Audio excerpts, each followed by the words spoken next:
ಕೋಝಿಕೋಡ್ನಲ್ಲಿರುವಂತಹ railway ನಿಲ್ದಾಣದ platform ಸಂಖ್ಯೆ 2ರಲ್ಲಿರುವಂತಹ ಹಳೆಯ ಗಡಿಯಾರ ಗೋಪುರದ ಒಂದು ಭಾಗ ಗುರುವಾರದಂದು ಬೆಳಿಗ್ಗೆ ಕುಸಿದು ಬಿದ್ದಿದೆ. ಕಟ್ಟಡ ಕೆಡವುವ ಯೋಜನೆಗೆ ಮುನ್ನವೇ ರೈಲ್ವೆ ಇಲಾಖೆಯು ಮುನ್ನೆಚ್ಚರಿಕಾ ಕ್ರಮವಾಗಿ ಬ್ಯಾರಿಗೇಟ್ಗಳನ್ನು ಅಳವಡಿಸಿ ಸಾರ್ವಜನಿಕರ ಪ್ರವೇಶವನ್ನ ಸಂಪೂರ್ಣವಾಗಿ ನಿರ್ಬಂಧಿಸಿದ್ರಿಂದ ಯಾವುದೇ ಪ್ರಾಣಹಾನಿ ಸಂಭವಿಸದೆ ಭಾರಿ ದುರಂತವೊಂದು ಕೂದಲೆಳೆ ಅಂತರದಲ್ಲಿ ತಪ್ಪಿದೆ.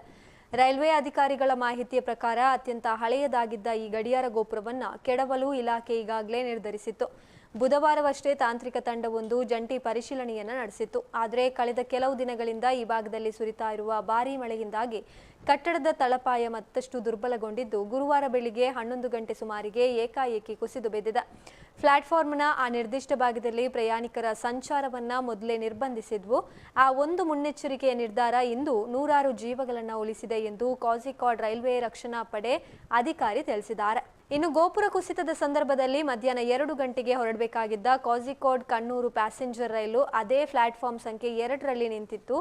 ಗೋಪುರದ ಭಾರೀ ಪ್ರಮಾಣದ ಅವಶೇಷಗಳು ರೈಲ್ವೆ ಹಳಿಯ ಮೇಲೆ ಬಿದ್ದಿದ್ದರಿಂದ ತಕ್ಷಣವೇ ರೈಲ್ವೆ ಇಲಾಖೆಯ ಇಂಜಿನಿಯರ್ ಸಿಬ್ಬಂದಿ ತೆರವು ಕಾರ್ಯಾಚರಣೆ ಆರಂಭಿಸಿದ್ದಾರೆ.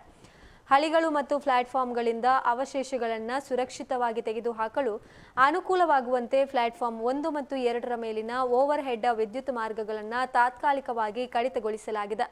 ಅವಶೇಷಗಳ ತೆರವು ಕಾರ್ಯಾಚರಣೆಯಿಂದಾಗಿ ಪ್ಲಾಟ್ಫಾರ್ಮ್ 1, 2 ಮತ್ತು 3ರ ಮೂಲಕ ರೈಲುಗಳ ಸಂಚಾರಕ್ಕೆ ಸಣ್ಣ ಮಟ್ಟದ ವ್ಯತ್ಯಯ ಉಂಟಾಗಿದ್ದು ಸದ್ಯ ಪ್ಲಾಟ್ಫಾರ್ಮ್ ಸಂಖ್ಯೆ 4 ಸಂಪೂರ್ಣವಾಗಿ ಕಾರ್ಯನಿರ್ವಹಿಸ್ತಾ ಇದೆ. ಈ ಘಟನೆಯಿಂದ ರೈಲು ಸೇವೆಗಳಲ್ಲಿ ಯಾವುದೇ ಗಂಭೀರ ವಿಳಂಬಗಳಿಲ್ಲ ಎಂದು ರೈಲ್ವೆ ಅಧಿಕಾರಿಗಳು ಸ್ಪಷ್ಟಪಡಿಸಿದ್ದಾರೆ.